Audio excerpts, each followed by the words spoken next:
과거에 제가 어느 미술 박람회에 방문했던 적이 있습니다.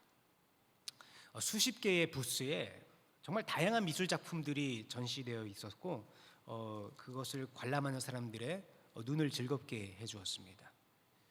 그 중에는 마치 사진처럼 아주 정교하게 그려낸 작품도 있었고요.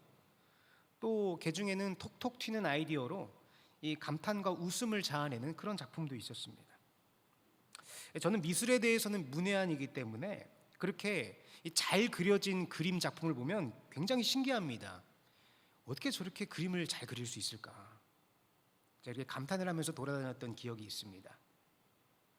이처럼 우리는 아름다운 예술 작품을 보면 감동을 하고 그 작품을 칭찬합니다. 그림뿐만 아니라 음악이나 조각이나 기타, 우리의 눈과 귀를 즐겁게 해주는 그런 예술 작품들을 접할 때 우리는 감동이 오고 칭찬을 하게 되죠. 근데 생각을 해보면요, 우리는 그 작품을 보면서 이 감동을 받는데 결국 그 칭찬은 누구를 향한 겁니까? 그 작품 자체가 아니라 그 작품을 만든 작가를 향한 것이죠. 사실 그림 자체는 아무것도 한 일이 없습니다. 그저 화가가 하는 대로 그냥 전적으로 그 화가의 붓을 받아낸 것밖에 없습니다. 마찬가지로 조각상도 그 조각상 자체는 한 것이 아무것도 없죠. 그저 가만히 서서 그 조각가가 칼과 망치를 받아낸 것밖에 없습니다. 이 박람회에 전시되어 있던 그 수많은 작품들은요, 그 자신이 어떤 모습인지도 모를 수도 있습니다. 도대체 이 작가가 자신에게 무슨 짓을 했는지 깨닫지 못했을 수도 있어요. 그러나 그 작가가 작품의 마침표를 찍었을 때 그 백지에 불과했던 종이가 아름다운 그림으로 바뀌고 한낱 나무나 돌에 불과했던 것이 아름다운 조각으로 바뀌게 됩니다. 결국 그 모든 것을 이룬 것은 작품이 아니라 작가라는 겁니다. 저는 그날의 감동을 통해서 하나님 앞에서의 우리 인생도 이와 마찬가지가 아닌가 하는 생각을 하게 되었습니다. 그리고 사도 바울도 오늘 본문을 통해서 이것을 고백하고 있는데요, 마치 놀라운 예술 작품을 만들어내듯이 하나님께서 우리를 그리고 나를 선택하시고 하나님의 자녀로 만드셨다는 겁니다. 그런데 놀라운 것은 우리는 전혀 그럴 만한 자격을 갖추지 못한 존재라는 겁니다. 바울은 그것을 1절과 3절을 통해서 적나라하게 밝히고 있습니다. 에베소서 오늘 본문 2장 1절로 3절 말씀입니다. 그는 허물과 죄로 죽었던 너희를 살리셨도다. 그때에 너희는 그 가운데서 행하여 이 세상 풍조를 따르고 공중의 권세 잡은 자를 따랐으니 곧 지금 불순종의 아들들 가운데서 역사하는 영이라. 전에는 우리도 다 그 가운데서 우리 육체의 욕심을 따라 지내며 육체와 마음에 원하는 것을 하여 다른 이들과 같이 본질상 진노의 자녀였더니. 허물과 죄 때문에 죽어 있었던 우리들, 이 세상 풍조를 따르고 공중 권세 잡은 자들의 그 세력을 따랐던 불순종의 아들이었던 우리들, 육체의 욕심을 따라 본질상 진노의 자녀일 수밖에 없었던 우리, 너무 적나라한 표현이라서 좀 너무 자극적으로 여겨지기까지 하는데요, 근데 인정하고 싶지 않아도 우리는 하나님 앞에서 다 이런 존재들이라는 겁니다. 그러나 너무나 놀랍게도 이 4절에는요 이렇게 기록되어 있습니다. 오늘 본문 4절과 5절입니다. 긍휼이 풍성하신 하나님이 우리를 사랑하신 그 큰 사랑을 인하여 허물로 죽은 우리를 그리스도와 함께 살리셨고 너희는 은혜로 구원을 받은 것이라. 우리가 보는 한글 성경에는 빠져 있습니다만 이 헬라어 원어 성경을 보면 이 4절 앞에 그러나라는 접속사가 붙어 있습니다. 그러니까 우리는 본질상 허물과 죄로 죽을 수밖에 없는 진노의 자식들인데, 그러나 긍휼이 풍성하신 하나님께서 사랑으로 우리를 살리셨다는 거예요. 얼마나 감사한 일입니까? 근데 더 중요한 것은요, 5절 마지막에 이 모든 작업은 은혜라는 겁니다. 은혜가 어떤 의미입니까? 받을 만한 자격이 없는데 받는다는 의미 아닙니까? 그러니까 더럽혀지고 구겨지고 찢어져서 아무런 가치도 없이 당장 폐휴지함에 버려도 전혀 이상하지 않은 그런 종이 쪼가리와 같은 우리를 선택하셔서 잘 펴고 잘 닦고 잘 말려서 아름다운 예술 작품으로, 하나님의 자녀로 만들어 가고 계신다는 거예요.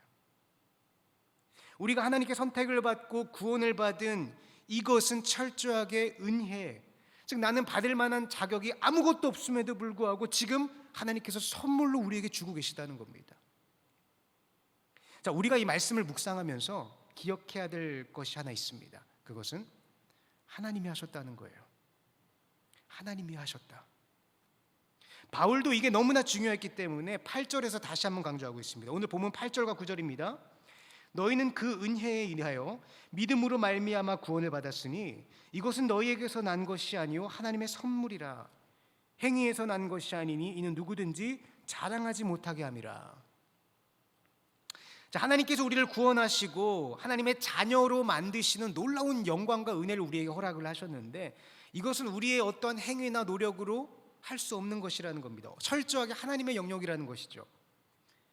우리는 이런 말을 들어도 별로 대수롭지 않게 받아들이는데 예수님께서 이 말씀을 하셨던 당시 유대인들에게는 그들의 신앙의 기반을 뒤흔드는 굉장히 충격적인 발언이었습니다. 왜냐하면 당시 유대 사회는 율법을 기반으로 한 행위 중심적인 신앙이었기 때문입니다. 율법을 잘 지켜야 복을 받고 율법을 잘 지켜야 구원을 받고 율법을 잘 지켜야만 그 구원을 유지할 수 있었습니다. 그렇기 때문에 그들의 삶은 하루 종일 율법에서 하라는 것을 해야 했으며 하지 말라는 것은 하지 않기 위해서 하루 종일 모든 신경을 곤두세우고 있어야 했다는 것이죠. 그러니까 하루 종일 내가 뭔가를 해야만 하는 거예요. 근데 흥미로운 것은 8절에 분명히 바울이 이렇게 말하고 있다는 겁니다. 너희의 구원은 하나님의 선물이다. 그리고 앞에 7절을 보면요, 바울은 지금 예수 그리스도의 자비를 말하고 있습니다. 그러니까 예수 그리스도의 자비로 말미암아 받을 자격이 전혀 없지만 우리에게 이 놀라운 은혜를 주셨다는 거예요. 이 믿음을 선물로 주셨다는 거예요. 자, 이게 조금 복잡한데요, 종합을 해보면 우리는 지금 하나님을 믿는다고 하는 이 믿음조차도, 하나님을 믿는다고 하는 이 믿음조차도 나 스스로 만들어낼 수 있는 것이 아니라 하나님께서 우리 안에 선물로 주셨다는 겁니다. 그러면 속으로 한번 생각해 보시길 바랍니다. 자, 우리 모두 하나님을 믿고 있죠. 근데 하나님을 향한 이 믿음을 스스로 만들어내신 분 계십니까? 우리가 어떤 사람을 신뢰를 할 때도요, 아무 근거 없이 밑도 끝도 없이 그 사람을 믿을 수 없습니다. 우리는 누군가 신뢰할 때 그 사람이 먼저 믿음직한 행동을 보여주어야 그걸 보고 저 사람은 믿을 만한 사람이구나 하고 신뢰할 수 있지 않습니까? 그래서 우리는 신뢰를 준다라고 표현을 합니다. 신뢰를 받고 싶으면 먼저 신뢰를 줘야 되는 거예요. 저는 사랑도 마찬가지라고 생각을 합니다. 내가 저 사람을 사랑하고 싶다고 해서 사랑이 막 피어오르지 않죠.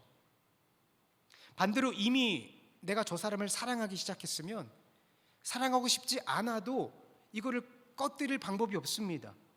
왜 TV에 자주 등장하잖아요. 드라마에 보면은 사랑해서는 안 될 존재를 사랑하기 때문에 문제가 일어나는 경우가 많지 않습니까? 그렇다면 우리가 이 하나님을 향한 믿음은 어떨까요? 내가 마음먹은 만큼 하나님을 향한 믿음이 쑥쑥 커질 수만 있다면 얼마나 좋겠습니까? 그럴 수만 있다면 세상에 믿음 안 좋은 사람 아무도 없겠죠. 그러나 우리 인간은요, 나는 아무리 노력해도 그 믿음 자체를 스스로 만들어내거나 또는 반대로 믿음을 스스로 없애버릴 수 없다는 겁니다. 자, 여기서 중요한 질문이 하나 나옵니다. 자, 믿음이라는 것이 나 스스로 만들어낼 수 없고 하나님께서 선물로 주시는 것이라면, 그렇다면 내가 어떻게 하나님을 잘 믿을 수 있을까? 우리는 하나님을 잘 믿어야 한다고 말합니다. 예수 믿으세요. 하나님 잘 믿으셔야 됩니다. 우리 이런 말 많이 하지 않습니까? 근데 그 믿음을 내가 스스로 만들어낼 수 없다면 우리가 어떻게 하나님을 잘 믿을 수 있냐는 거예요. 이게 말장난 같아 보일지 모르겠습니다만 이것은 율법과 복음을 구별하는 데에 너무나 중요한 요소입니다. 우리는요, 은연중에 율법에 굉장히 익숙합니다. 왜냐하면 율법은 굉장히 단순하고 명료하거든요. 율법은 조건절로 표현됩니다. 만약 너가 무엇을 하면 내가 이렇게 해줄게.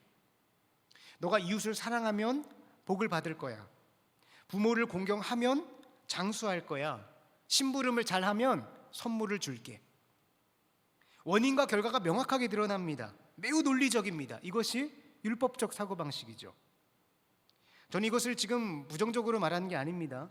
당연히 우리는 말씀을 쫓아 이러한 율법과 계명에 순종을 해야 합니다. 그러나 중요한 핵심은요, 내가 그 율법의 전제를 지킬 만한 능력을 갖고 있느냐는 겁니다. 방금 언급드린 사랑을 대표적으로 예를 들어보면, 이 사랑은 하나님께서 우리 인간에게 주신 가장 중요한 핵심 가치잖아요. 그래서 예수님께서는 마태복음 22장에서 율법을 압축해서 말씀하실 때 두 가지로 요약해서 말씀해 주셨는데, 그것이 바로 사랑입니다. 첫째는 하나님을 사랑하는 것이고, 둘째는 너의 이웃을 내 몸처럼 사랑하라는 것이죠. 그런데 내 이웃을 내 몸처럼 사랑하실 수 있는 분이 여기 계시느냐는 겁니다. 아니, 그것보다 먼저 도대체 이웃을 내 몸처럼 사랑하는 개념이 뭡니까?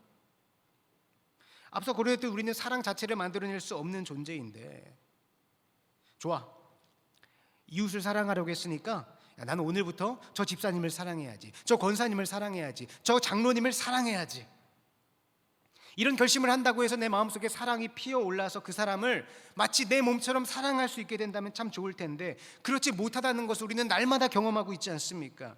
그런데 하나님은 말씀하고 계시는 겁니다. 너의 이웃을 너 몸처럼 사랑해라. 저는 이 말씀이 선포될 때마다 입술로는 아멘으로 화답을 했지만 속으로는 고민에 빠질 때가 참 많았습니다. 나는 여전히 저 사람을 사랑하지 못하고 있는데, 내가 아무리 저 사람을 품고 사랑을 하려고 해도 여전히 내 마음속에는 사랑의 마음이 품어져 나오지를 않는데, 겉으로는 사랑하는 척, 겉으로는 저 사랑을 품는 척, 겉으로는 저 사람을 배려하는 척 할 수는 있지만 어떻게 저 사람을 내 몸처럼 사랑할 수 있을까? 예수님 당시에 바리새인들이 생각했던 사랑이 바로 이런 사랑이었다는 겁니다. 그들이 말하는 사랑이야말로 바로 율법적인 사랑이었습니다. 내가 마음에 사랑이 있든 없든, 내 진심이 어떻든 상관없이 그저 행위로 가난한 자를 도와주고, 도움이 필요한 사람이 있으면 가서 도와주고, 가서 선한 행위를 하고, 이것이 곧 사랑이었다는 겁니다. 그러나 예수님께서 원하시는 사랑은 그런 사랑이 아니었죠. 그래서 마태복음 5장에서 예수님은 너희가 실제 행동으로 죄를 짓지 않아도, 너 마음속으로만 죄를 지어도 그것이 곧 죄를 지은 거다라고 말씀하시는 거 아닙니까? 그러니까 행위가 중요한 것이 아니라 마음이 중요하다는 거예요. 이때까지 유대인들은 마음속으로는 욕을 하고 저주를 하고 마음속으로는 그렇게 부정적인 마음을 가득 품고 있으면서도 겉으로만 좋은 행위를 하는 그것이 사랑이었는데, 이제는 생각만으로도 그것이 죄라는 예수님의 말씀은 이때까지 유대인들이 해왔던 모든 사랑의 행위들을 다 부정하는 말씀이었던 겁니다. 그러니까 그들이 이때까지 지켜왔던 순결한 신앙의 행위들이, 사랑의 행위들이 사랑이 아니고 신앙이 아니었다는 거예요. 바리새인들이 평생을 바쳐서 행해왔던 그 율법의 가치관을 지금 가차없이 깨뜨려 버리고 계신 겁니다. 그러니까 지금 바리새인들은 본인들의 삶을 부정당하지 않기 위해서는 선택의 여지가 없었던 거예요. 그래서 예수님을 죽일 수밖에 없었던 겁니다. 그리고 오늘 예수님께서 우리에게 동일하게 말씀하고 계십니다. 봤지? 자, 행위가 중요한 게 아니라 너 마음이 중요한 거야. 자, 그렇다면 오늘부터 너의 이웃을 내 몸처럼 한번 사랑해 보렴. 단순히 이웃을 대하는 선한 행위로서 만족하는 것이 아니라 그 사람을 너의 마음으로 한번 품고 사랑해봐.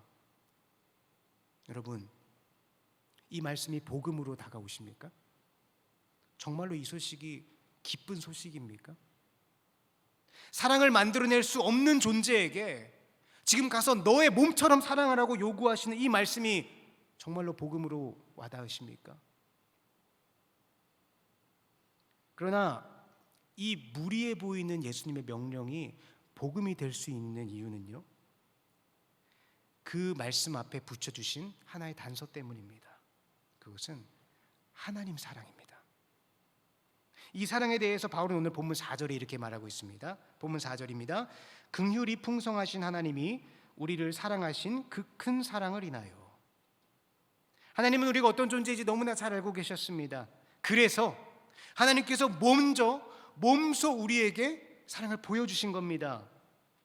사랑을 만들어낼 수 없는 우리에게 이웃을 사랑할 수 있도록 먼저 그 사랑이 어떠한 것인지 보여주셨다는 거예요. 십자가의 사랑. 사랑하는 성도 여러분, 사랑은 내가 하는 것이 아닙니다. 하나님께서 먼저 나를 사랑하셨기 때문에 우리는 그 사랑을 전할 수 있는 겁니다. 내가 하나님을 믿을 수 있는 것이 아닙니다. 하나님께서 먼저 나에게 놀라운 은혜로 믿음을 선물로 주셨기 때문에 우리는 그 믿음을 통해서 하나님을 바라볼 수 있고 그 하나님께 나아갈 수 있는 것입니다. 누구나 성경을 읽을 수 있고요, 누구나 설교를 들을 수 있고, 누구나 교회 안에 들어올 수는 있어요. 그러나 누구나 신앙을 고백할 수는 없습니다. 하나님께서 믿음을 선물로 주신 자만이 믿음을 품고 하나님을 아버지라 고백할 수 있는 겁니다. 이것이 하나님의 은혜입니다. 이것이 복음인 거예요. 자, 그렇다면 우리 성도가 할 일은 무엇입니까?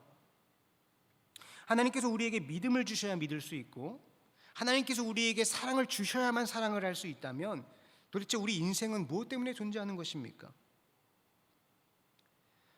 이것이 바로 우리가 창조된 목적입니다.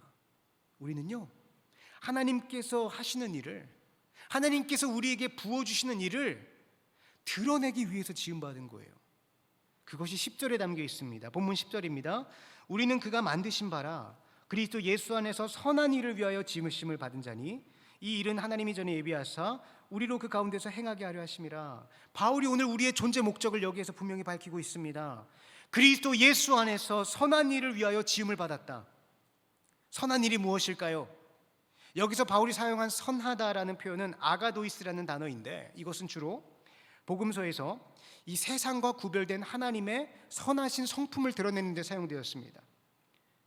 이 성경에서 말하는 선한 것은 하나님 중심인 것을 말하는 것이고, 성경에서 말하는 악한 것은 하나님 중심이 아니라는 것을 여러분들 많이 들어보셨을 겁니다.